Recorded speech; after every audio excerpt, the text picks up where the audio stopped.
It's good to be with you here today.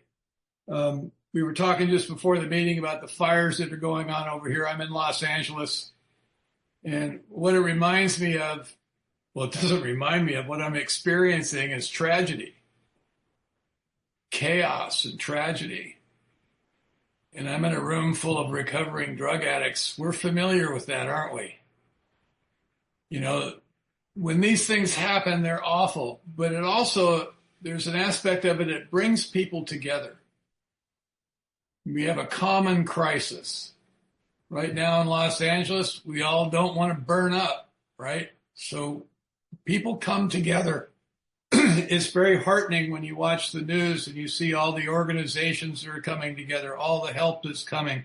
We've got firemen coming from the Ukraine, believe it or not, to help, from Mexico. We have a big immigration problem right here, right? Right now we're cheering the Mexicans, come and help. We need help. It brings people together. And that's what we have here. We have a common solution to a common problem.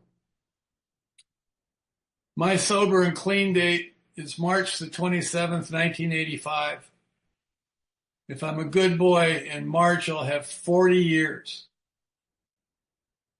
I'm pretty impressed by that. I think that's impressive, And I don't know, when any of us got here, did we think we were going to be here forever? And the other thing that's even more important, when you got here, did you think it was going to be fun? I didn't know it was going to be fun. I didn't know I was going to have a good time. I didn't know I was going to like it here. So I've got a half hour. I'm not going to bore you with my drug-a-log. It's probably like yours, just repetitive and pathetic, and we laugh at it because it's not like that anymore, right? But when it's like that, it's not funny. It's not funny what we have. The problem that we have isn't funny. And neither was mine. I was 30 years sober when I was 30 years old when I came in. And my life was a mess, as you can imagine. Mental institutions a couple of times, some jails, and just a lot of tragic. For 23 years, about from the time I was 14 or 15 till 37, I was pretty much inebriated on something. And it was the 60s. So, there's certain spiritual truths, and one of them is alcohol plus money equals cocaine. It's like, I believe God gave alcoholics cocaine so we could drink more. That's what it's for. People that just do cocaine without drinking, there's a special place for you, and you missed a lot if you didn't drink more, and that's my story. I was a lot of heroin, a lot of cocaine, a lot of LSD, a lot of marijuana, a lot of alcohol. And when I got here, I had a bad case of cirrhosis of the liver and I had hepatitis C. And back then they didn't call it that. They called it non-A, non-B, and they didn't think it was that dangerous. They were wrong about that. At 30 years clean and sober, 8 years ago, I had a liver transplant. So it almost caught up to me and killed me at 30 years sober. And so here's what I think is going on. Two things happened to me when I walked. Cocaine Anonymous was about 2 years old when I got sober. It was brand new. And so I came into Alcoholics Anonymous, and then I met some friends that were going to CA, and I started going to CA. This was back in the 80s. And it was kind of an exciting time then. And I've watched it grow in Europe. My friend Ed Moore helped start Cocaine Anonymous in the Netherlands initially. And it's been really interesting to watch that program explode, especially over where you are.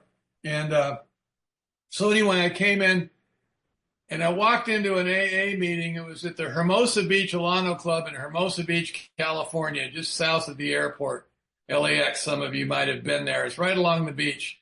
And I got out of this recovery program for 35 days, and I went to this meeting. The day I got out, I knew I was going to drink and use again. I just knew it. I didn't want to because I was really tired, but I had no confidence in my ability to stay sober. to stay clean. And so I got in my car and I drove to this AA meeting, and I walked in there and the meeting was packed. It was a Friday night meeting and everybody was dressed up trying to hook up. It was a party, and I wasn't expecting that. I wasn't expecting a party. There were nicknames flying around. People are hooting and hollering. One guy got up to the podium to share and they hooted at him so much he just sat back down. Clearly a very well-loved man in the room, right? And I stood in the back of that room, and the lucky thing happened to me. I just got it right away. I heard the music right away. I got the joke, because here we laugh at the tragedies and cry at the successes. Isn't that true? Isn't that true about us? I mean, there's just something about the humor in the rooms, and it was perfect for me. I'm an extrovert. I'm a people guy that ended up completely alone. Isn't that odd? And I walked in the back of that room and I started laughing. You cracked me up. And I drove home that night and said to myself in the car, this may not be so bad. And it's proven to be true. I'm still here. The second thing that happened to me is I asked this man to help me, and he actually did, which doesn't always happen. And I love how at the beginning of your meeting, you talked very extensively about sponsorship. I asked this guy to help me, and he did. And one of the first things he said to me, he says, I want you to go home and read the doctor's opinion and make notes in the margin of what you agree with and what you don't. Be at my house Thursday at 5:00 and we'll discuss it. And I think the bottom we hit around here is the collapse of the alibi system. Because we have a story, don't we? We have a story about why we are the way we are. It's them. It's them. They did this to me. Whoever they are in your story. But there's always a story, an explanation of why we are the way we are. And for some reason at the bottom, that story collapses. That alibi stops. And there's a window of opportunity that opens up, and it comes back. And this guy stepped into that window, and I didn't argue with him, which was uncommon for me. I just did what he said. I was tired. I was just so tired. And I went home and I read my assignment and I made my notes in the margin, and I showed up at this stranger's house Thursday at 5:00. And he let me into his house, and as we sat in the front room, just the two of us, and he didn't trust me that I'd read it, and he had me read it to him out loud. I've had the same sponsor for 39 years. I should have fired him several times, but he needs me now. And, and we've gone around a bit of the world. We've been in your country. We've been in the Netherlands. We've been in England. We've been in Southeast Asia. We've been all over the hell, leading retreats and talking and telling our stories and doing workshops and stuff. And at the sponsorship workshops, rule number one when you're sponsoring people, make sure they read the book. Don't trust them. Read it with them. Maybe it'll help you. Because when two people come together, not just one is helped. I thought for a long time I was a teacher, and I realized you've always been the teacher. You've always been the teacher. If I have to read War Fever Ran High in that New England town one more goddamn time, I'm going to blow my head off. And now I'm doing it on Zoom, like in Moscow and shit. Like, who knew that was going to happen? I think Zoom, like we're on right now, is giving the world more access to AA and CA and all the A's than it's ever had before. This is a net positive thing. I mean, it's really good being back live, but I don't think this is going to go away. My home group is an AA meeting, and it's a hybrid meeting. We have two big screens in the room, and we have people on Zoom from around the world, and they share and they vote, and they're members of our group. We have 80 to 100 people live in the room. I think that's fascinating, absolutely fascinating. So I went to his house each week, and we read another chapter in the book, and we talked, and he told me things. And here's what I think's going on. I don't want to run out of time. But here's what's going on. On page 85 of the big book, it says in the 10th step that the only thing that's going to save us is the maintenance of our spiritual condition. So if I'm a newcomer, I have a job, and the job is to get one of those, is to get a spiritual condition, because I don't have one. And how can I maintain something I don't have? This is going to take a while. It isn't going to happen right away. I'm not going to maintain something that isn't there. And when I got here, there was no spiritual condition that I can recollect. It also says that I'm going to rest on these things called laurels, and I shouldn't do that. What's a laurel? One definition of a laurel is a past achievement. I didn't have any past achievements. So I had nothing to maintain and nothing to rest on. So my job is to work these steps to get into the recovery process. And in that, it will generate a spiritual condition in me. The action of taking these steps, not just reading them, not understanding them. This is an understanding that transcends the intellect. It's not something I know, it's something I experience. So in the process of developing this condition, I'm probably going to generate some laurels. I'm going to do some good work, right? I'm going to help others. I'm going to sweep floors. I'm going to clean coffee cups. I'm going to do something. I'm going to get a commitment at my home group. I'm going to generate some laurels so that later on I can rest on those and then find out why that's not a good idea, right? And those of us that have been around a while have certainly done that, you know? I mean, I've gotten to a place where I'm on level 2 sobriety, right? And even level 3. Level 3 is even better than level 2.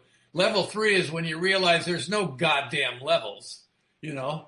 But our egos will send us there. I spent a long time trying to make a name for myself in anonymous organizations, you know, which is kind of a weird thing when you think about it, but that's one way to confront your ego, and that will happen. And that's part of developing a spiritual condition, because the spiritual condition is getting out of self, isn't it?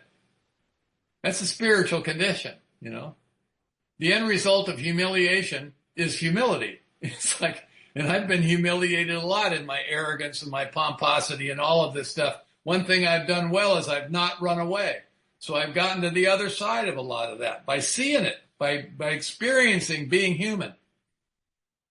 So the first thing this guy wanted to know from me when I walked in his living room and sat and read that book to him is whether I thought I was powerless over drugs and alcohol. And I like the statement you read about alcohol and drugs and, you know, 'cause that's so very true. I've sponsored a lot of heroin addicts in my time. I've never seen one successfully drink, and God knows they try, you know. And powerlessness. I could answer that question by yes, I'm tired, man. I don't want to drink and use anymore. I really don't. But I'm afraid I'm gonna. But I know I'm powerless. I can't stop me.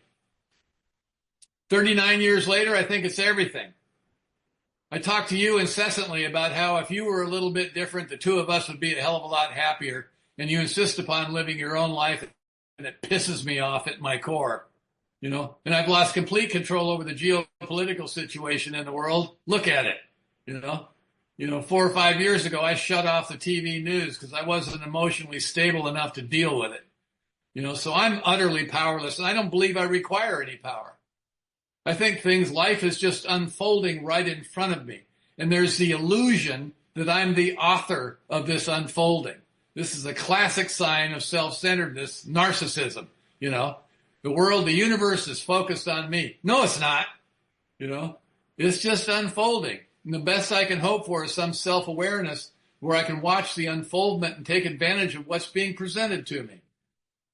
Am I making choices? I think there's the illusion of choice, but it's all theoretical. The fact is, I'm not running the show.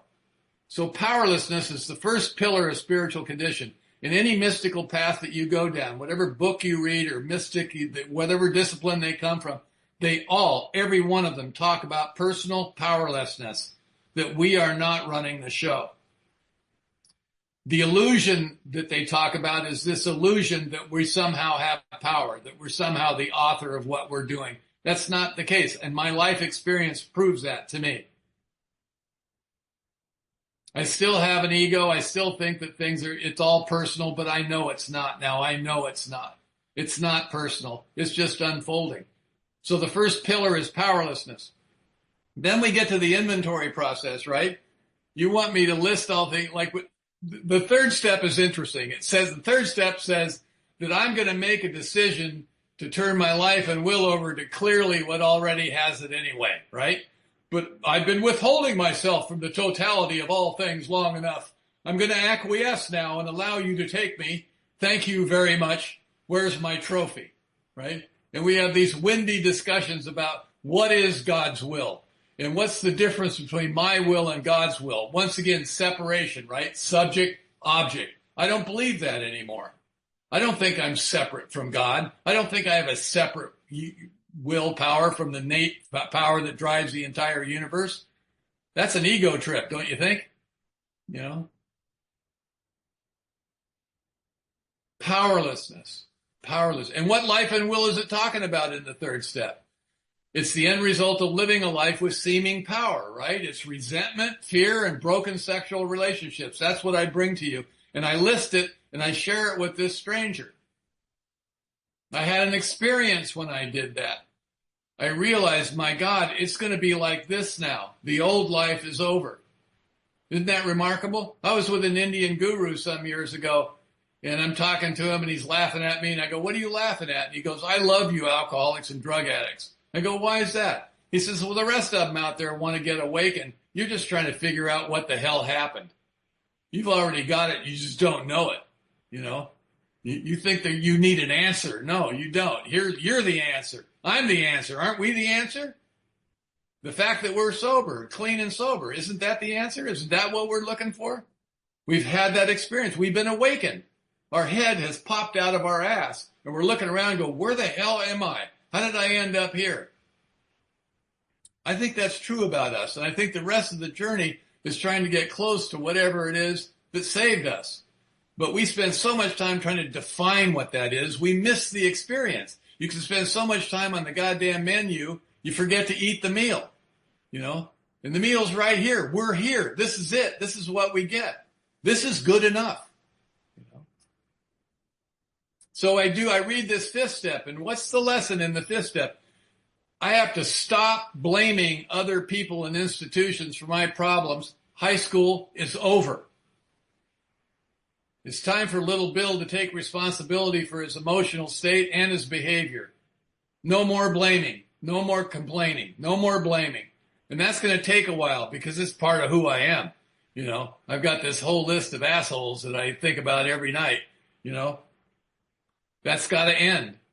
And then we get to the amends process. Now, you want me to go to these people that I hate and make amends to them in order to rid myself of the resentment. This makes no sense to me. It scares the shit out of me, and I don't want to do it. Right?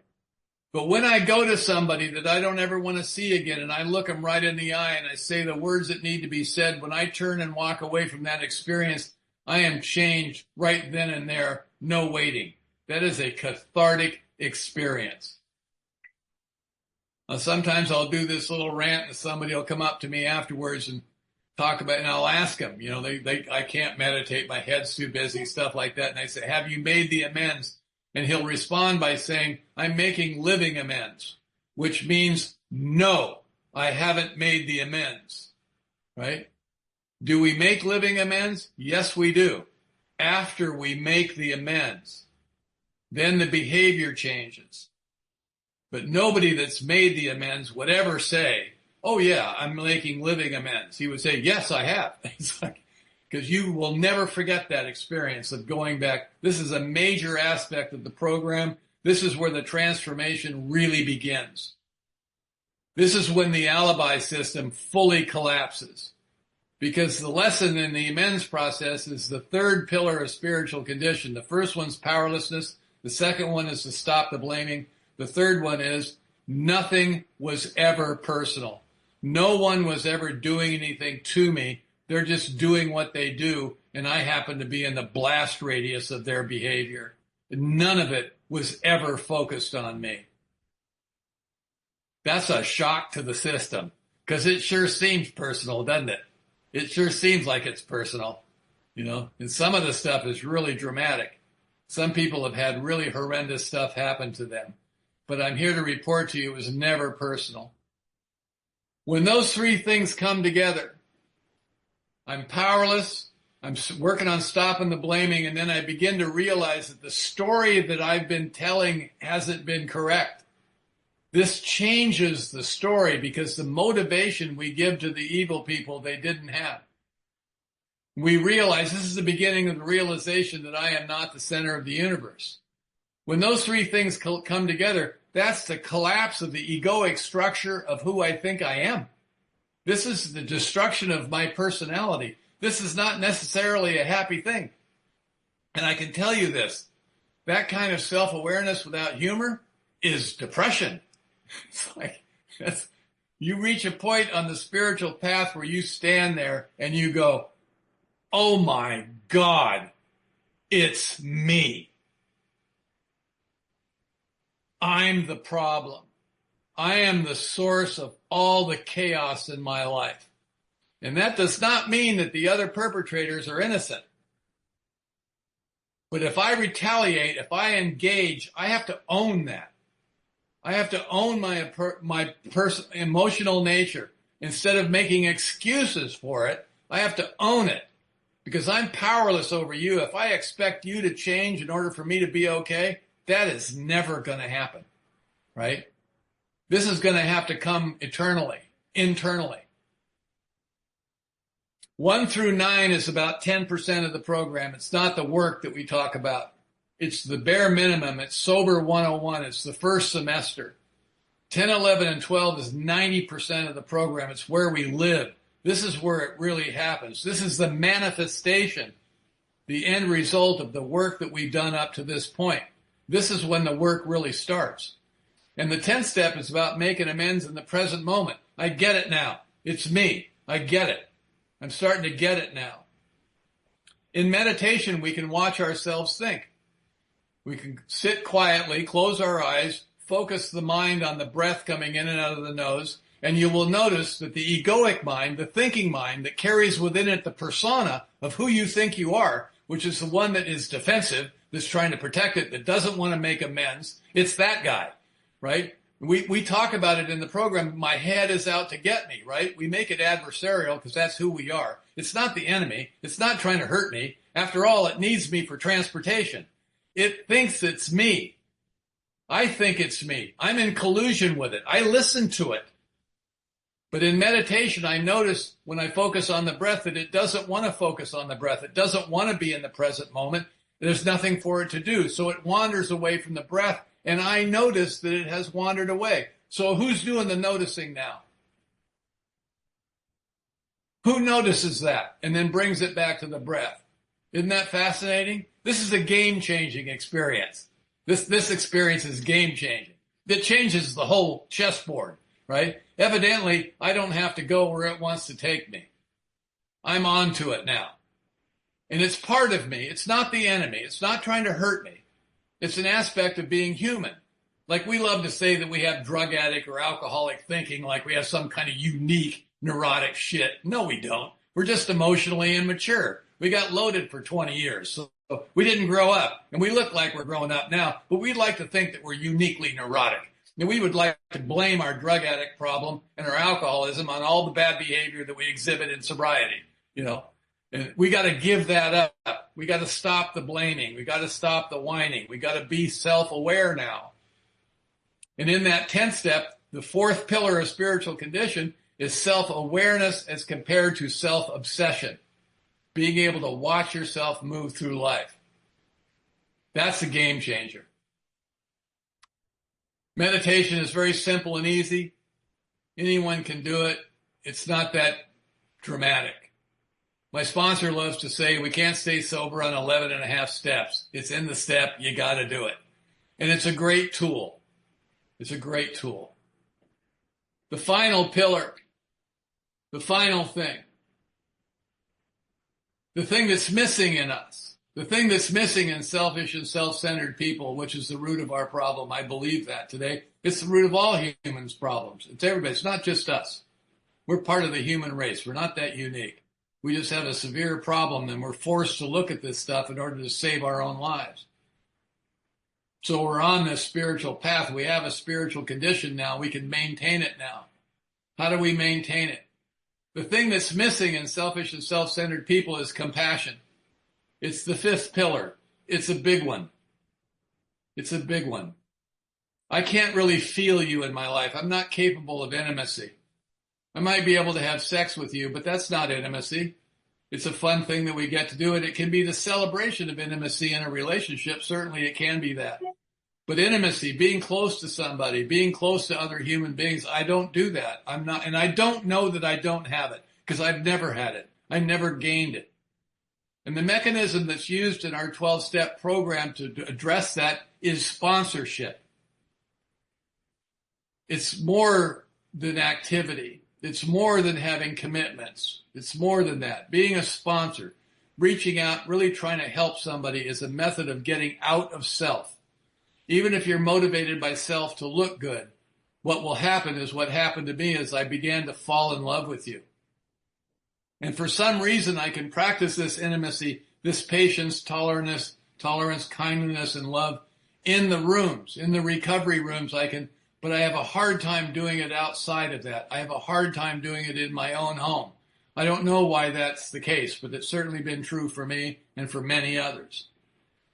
And when I work with you, when you come and ask me, the most important fifth step you'll ever be involved in is the first one you listen to. That's when everything changes. That's when you begin to realize this is why I'm here. This is why I was saved. This is my purpose in life. Listening to those fifth steps. Having somebody trust you for no apparent good reason, like I trusted that man when I walked into his living room. For some reason, I just followed him around, and I'm still following him. My job as a sponsor is to help you. If I can get you to do an inventory, you may stay sober for a long time, just on the strength of doing that fourth and fifth step. If I can coerce you and push you, shove you, and noodle you into making the amends, you may stay sober for the rest of your life on the strength of that. If I can get you, help you, promote you into sponsoring other people, you may end up being the best friend I've ever had in my life. Because now we're peers now. Now we're peers. I've got guys that I've sponsored for 20 and 30 years. They're like family, and I mean really like family. When the guy calls you up and he starts talking about this guy that he's sponsoring rather than himself, you know you got him. You know you got him. Because what happens to us is the self gets smaller. It never goes away, but there's less self to be centered around. And the other becomes more interesting. And you realize this idea that somehow we're separate, that we all talk about how we never felt part of and all this stuff, like it's an aspect of our drug addiction. No, it's not. It's part of being human. All humans feel that way. And what happens to us is that separation begins to diminish. We get a unifying experience that we're part of a larger whole, that we're not just us, that the ego creates separation. Now that we can watch it, we don't have to feel that separation any longer. So I've done an inventory recently, and I share that inventory with guys that I sponsor because they're peers now. This is my family. There's no hierarchy. This is my family. So I'll leave you with this thought. I know I'm running over here. I'm sorry, but I get carried away. I get excited. They say you got to give it away to keep it. No, I don't believe that. I believe you have to give it away to even get it. That's how you get what you're really looking for, is by giving it away. Thank you very much.